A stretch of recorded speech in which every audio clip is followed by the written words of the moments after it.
លោកគ្រូតាមមានរសញ្ញាអ្វីដែលយើងគិតថាគាត់មានបញ្ហាស្ដុំចង្កេះរោគសញ្ញាសំខាន់ចំពោះអ្នកជំងឺដែលគាត់មានបញ្ហាទៅលើសាច់ដុំកងចង្កេះទី1គឺឈឺហ្នឹងហើយអ្នកជំងឺតែងតែឈឺនៅតំបន់ចង្កេះខាងក្រោយតំបន់អាំងតាគៀកតំបន់ជុំវិញកកូតអ្នកជំងឺតែងតែឈឺខ្លាំងនៅពេលណាដែលគាត់ធ្វើចលនាពេលណាដែលគាត់អង្គុយឬក៏ឈរខុសទំនងពេលណាដែលអាកាសធាតុចុះត្រជាក់ភាគច្រើនពេលយប់ឬក៏ពេលទៀបភ្លឺពេលណាដែលគាត់ធ្វើការអស់កម្លាំងខ្លាំងពេញមួយថ្ងៃប៉ុន្តែអាការៈថមថយវិញនៅពេលដែលគាត់សម្រាក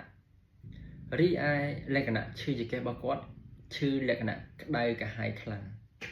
ជាទូទៅគេបែងចែកដំណាក់កាលនៃការឈឺចង្កេះជា3ដំណាក់កាលដំណាក់កាលទី1គឺដំណាក់កាលស្រួចស្រាល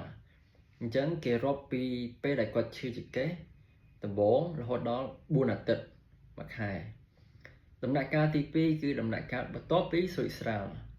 ពីមួយខែទៅ12អាទិត្យដំណាក់កាលទី3គឺដំណាក់កាលគាត់ឈឺរ៉ាំរ៉ៃពី12អាទិត្យឡើងទៅអញ្ចឹងបើគាត់មានបញ្ហាឈឺចង្កេះដំណាក់កាលស្រួចស្រាលដំបូងរយៈពេលខ្លីការព្យាបាលក៏រយៈពេលខ្លីតាមហ្នឹងប៉ុន្តែបើសិនបើគាត់ឈឺចង្កេះរ៉ាំរ៉ៃរយៈពេលយូរការព្យាបាលត្រូវការពេលវេលារៀងយូរដែរ